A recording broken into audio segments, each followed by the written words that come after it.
Venezuela's president wants all the country's gold being held in European and American banks returned to Caracas.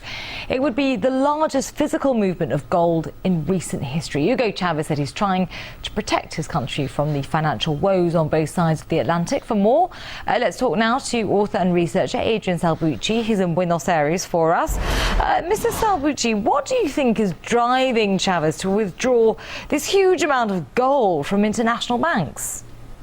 Well, I believe that you have to make a double reading on this. First of all, there's a financial one, and then there's a political one. The financial one is really quite simple, I would imagine. Seeing the way the markets are going, seeing the way the European Union's and the United States economy is going.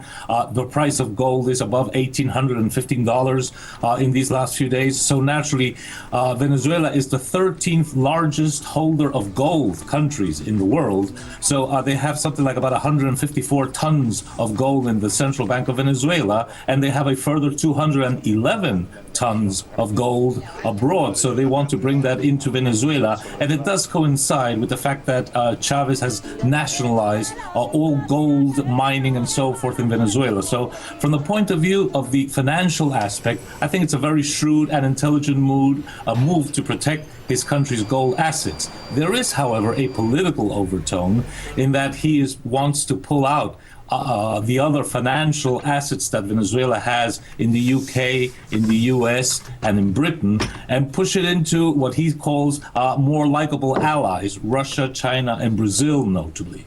Certainly a very big statement being made, but in practical terms, we're talking about huge volumes here. Over 200 tons of Venezuelans' gold is currently held overseas. So really, how can this move be executed? Well, it can be executed, and Venezuela has said very clearly that they will be doing it transitionally and slowly, because they want to make sure that the actual gold that they get back is the gold that they originally sent, especially after some rumors that there had been some counterfeiting of certain gold ingots in various, especially in America and other parts of Europe. So I think Chavez wants to make sure that the gold he sent out is the gold he's going to be getting back in his central bank vaults. There is, however, another aspect which I think perhaps Mr. Chavez has not measured the potential risk and consequences, because this is an outright attack on the U.S., on the UK, and on the European Union as major financial markets, as major areas of safety to keep your gold. Argentina, for example, my country, has all its gold in the vaults of the Federal Reserve Bank of New York.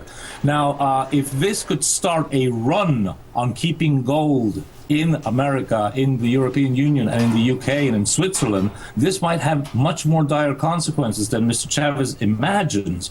Because if we go back in history, in 2002, in November to be exact, Saddam Hussein used his $1 billion per annum oil for food and medicines agreement after the first Gulf War to sell oil, but he, instead of doing it in dollars, he did it in euros, and that could have created a run on the dollar as no longer being the major currency for the oil market. So that was in November 2002. Salbuchi, just to clarify this, is the movement of this amount of gold enough to really affect the markets?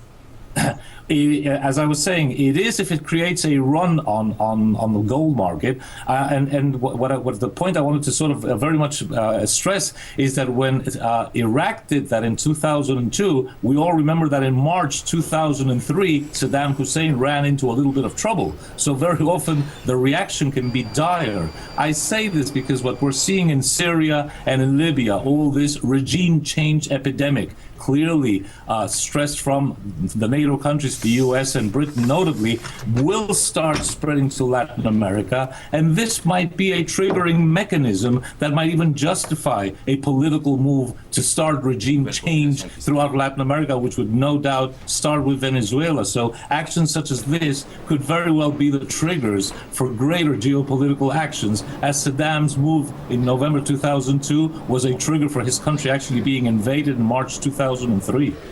Okay, Adrian Salbuchi, author and researcher, talking us from Buenos Aires. Many thanks for those thoughts. Thank you.